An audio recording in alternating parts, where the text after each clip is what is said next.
Et son équipe qui va sûrement chercher à contrôler, puisqu'il l'a dit après sa victoire dans ce contre-la-montre hier, eh bien son souhait est de défendre ce maillot. Gavin Magnon est tout simplement l'un des coureurs qui était échappé auparavant. Il fait partie des 4 coureurs qui se sont glissés tout à l'heure dans cette échappée. La première à avoir réellement tenté sa chance au départ de cette étape. Il était donc aux environs de 13h30 et Magnon de l'équipe Rallye UHC n'a pas pu apparemment suivre ses compagnons d'échappée. Je dis ça avec quelques prudence parce que tout à l'heure, sur les informations que l'on avait, ils étaient tous les 4 ensemble. Les 3 autres coureurs sont Guillaume Van Kersbulk de la formation CCC, Claudio Imhoff de l'équipe de Suisse et Fabien Grelier de la formation Total Direct Energy. Donc voilà en ce qui concerne les 4 coureurs présents à l'avant de la course. Magnon est donc pointé a priori avec un retard d'1 minute 59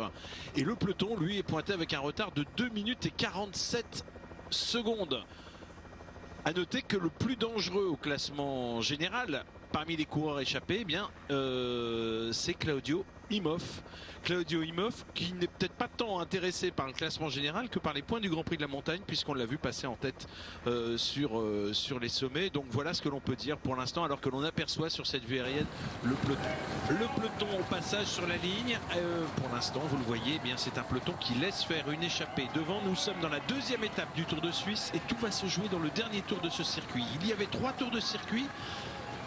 Un peu moins de 160 km au total dans cette étape. Il reste encore un tour, l'enchaînement des 2 côtes sur ce parcours, avant bien sûr de connaître le lauréat de cette 2e étape. On le sait, c'est une étape pour les punchers. C'est pas vraiment aujourd'hui la montagne, c'est pas du tout la montagne.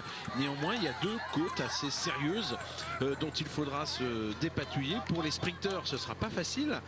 Et on peut imaginer que des coureurs comme Viviani ou Christophe seront en difficulté tout à l'heure lorsque le peloton va décider d'accélérer. Mais en attendant, Claudio Imhoff est en tête du Tour d'Italie. Andrej Zeitz également qui sort du Tour d'Italie. Nous avons Luis Leon Sanchez qu'on ne présente plus. Meraoui Kudus, le coureur érythréen. Et puis également Rodrigo Contreras et Yuri Natarov.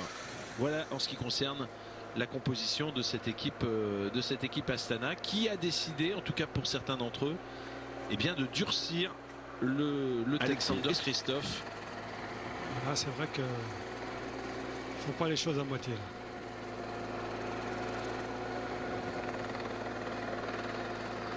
Alors que c'était ses équipiers qui roulaient. Omar Fraile qui a tout de suite creusé un bel écart. On rappelle qu'il n'a que 25 secondes de retard au classement général sur Rohan Dennis, devant aux avant-postes. Omar Fraile, attention, alors qu'il va passer dans quelques instants au sommet de cette côte, voilà, c'est fait, de ce Schallenberg. Bon, son avance n'est pas très importante par rapport au poursuivant.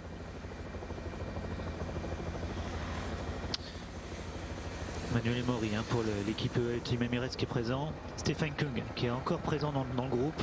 Oui, il y a Franchini, son équipe voilà, également. Peter Sagan qui passe dans le deuxième groupe. Ça commence à être sérieux. Oui, là à 3 c'est évidemment beaucoup plus efficace que seul avec Omar Fraile tout à l'heure qui avait réussi à prendre une dizaine de secondes d'avance sur le peloton. Je vous ai dit, s'il a du renfort, ça peut le faire. Et c'est ce que l'on a vu effectivement. Californie, est-ce que ça veut dire que Casper Asgreen... Allez, je vous interromps parce que Casper Asgreen là, il accélère déjà. Regarde, on va pas lui contester ce sprint. On s'en fiche chez Astana et dans la sélection suisse qui prennent le maillot à Rohan Dennis. C'est pas très important. Voilà, la bonif est prise donc à Aburn pour Casper Asgreen. Virtuellement, c'est lui désormais le leader.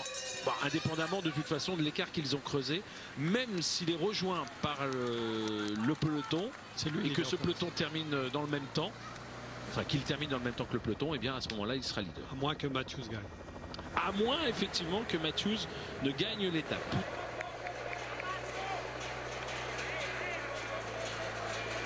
Allez, Asgreen qui est revenu à la hauteur de Fraile. Fraile qui n'y croit plus.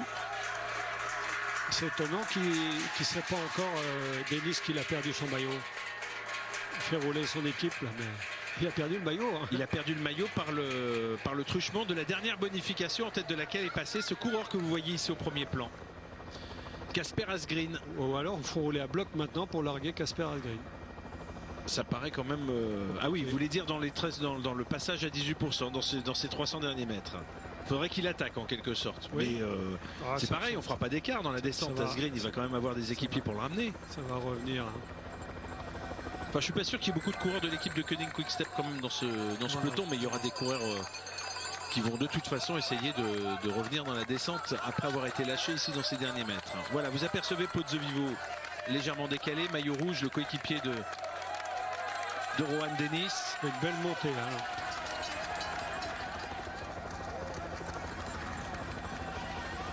Schuder Uzi, la dernière difficulté, franchie en tête par Kasper Asgreen avec quelques mètres, quelques longueurs d'avance sur Domenico Pozzovivo. Les leaders sont là. Il y a chez De Koenig qui est encore masse. Il y a deux Trek Segafredo. Regardez, Luis Leon Sanchez qui attaque. On a bien compris que l'équipe Astana voulait absolument le gain de l'étape aujourd'hui.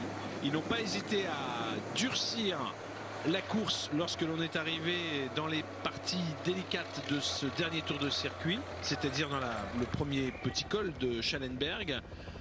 Et donc après les tentatives de Fraile, eh bien c'est donc à nouveau une tentative d'un coureur de la formation Astana, en l'occurrence Luis Leon Sanchez. Entre le Sunweb et le CCC, ça veut dire que quand le Sunweb il va laisser le relais, le coureur d'Astana va pas passer.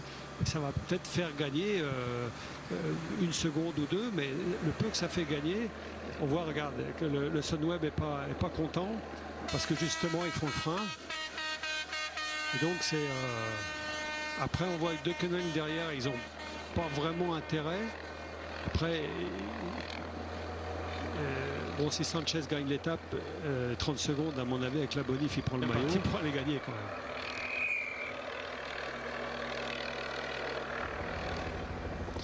Yves Lampard qui s'est mis en 4e position devant Kasper Asgreen et Enric Mas, le leader de l'équipe de Koenig Quick Step, bien présent à l'avant du peloton. On voit un Michael Matthews avec dans sa roue Peter Sagan. On a encore un des coéquipiers à la Michelson Swap. On pourrait en mettre un peu plus à rouler pour Matteo Trentin.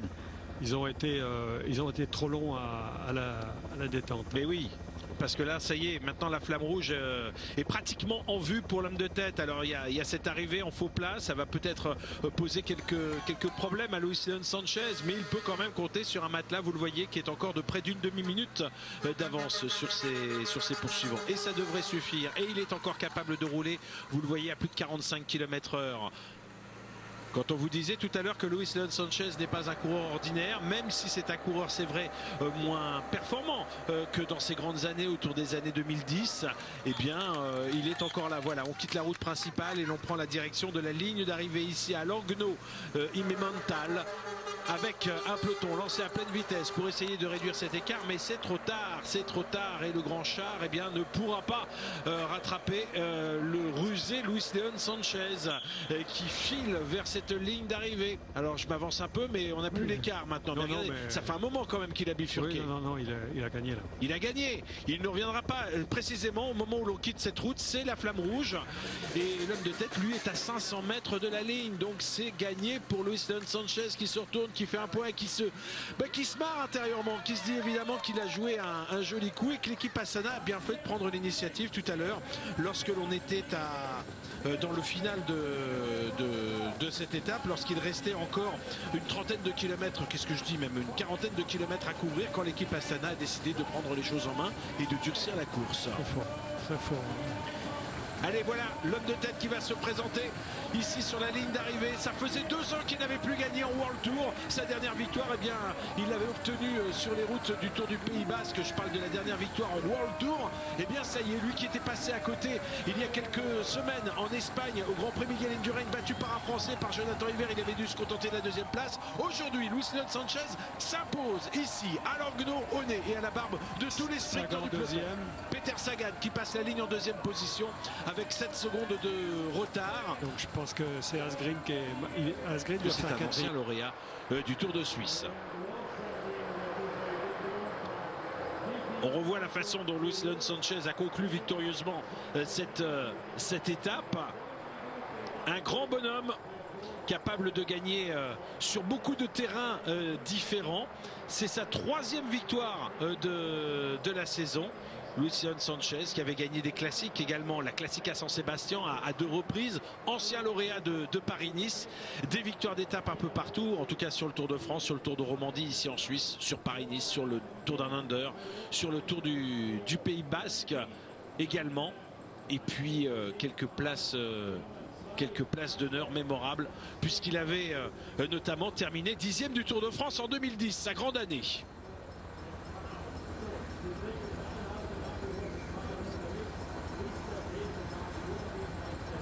La victoire de Luis León Sanchez pour cette 2e étape du Tour de Suisse. Débrief complet avec vous, Patrick, avec Alain Galopin et Nicolas Pertuis, évidemment. Les premières réactions, les podiums également. Et puis on se dirigera du côté de Nantes pour la suite des grands lives avec le hand, l'équipe de France qui est à l'honneur. France-Roumanie, qualification pour l'Euro 2020. On retrouvera France Piron d'ici quelques instants.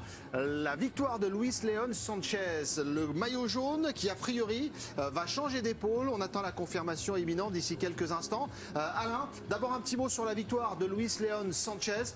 Nicolas, une nouvelle victoire. On revoit le classement de cette étape avec donc Luis León Sanchez, vainqueur classement devant général, Peter vous le voyez, Casper Asgreen juste devant Peter Sagan. Dans le même temps, ça aurait mieux valu de rouler un petit peu.